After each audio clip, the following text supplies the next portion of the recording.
So இப்போ இரவு நேரத்தில் என்ன பணி செஞ்சிட்ருக்கேன்னா, ஹரியானா சூப்பர் 24ன்னு ஒரு வகையான தீவன பயிர் இருக்குது.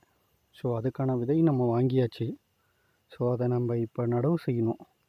பகலில் நடவு செய்யலாம். ஸோ எனக்கு ஆஃபீஸ் இருக்கிறதுனால சரியான டைம் கிடைக்கல. அதனால் இரவு நேரத்தில் வெயிலும் கம்மியாக இருக்கும்.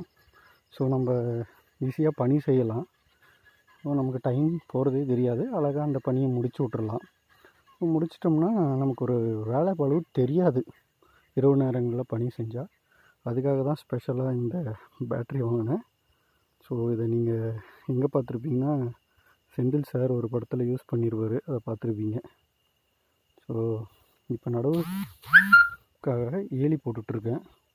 ஸோ பகலில் நட்டால் நமக்கு ரொம்ப களைப்பாக இருக்கும். இரவுகளில் பணி செஞ்சால் களைப்பு தெரியாது. ஸோ இந்த மாதிரி இரவுகளில் நிலா வெளிச்சத்தில் இது போல் பணிகளை செஞ்சால் ஒரு மனசுக்கு ஒரு ஒரு சந்தோஷமான விஷயம். ஸோ உங்களுக்கு விவசாயம் பிடிச்சிருந்தா கண்டிப்பாக இது போல் வீடியோக்களை ஆதரிங்க.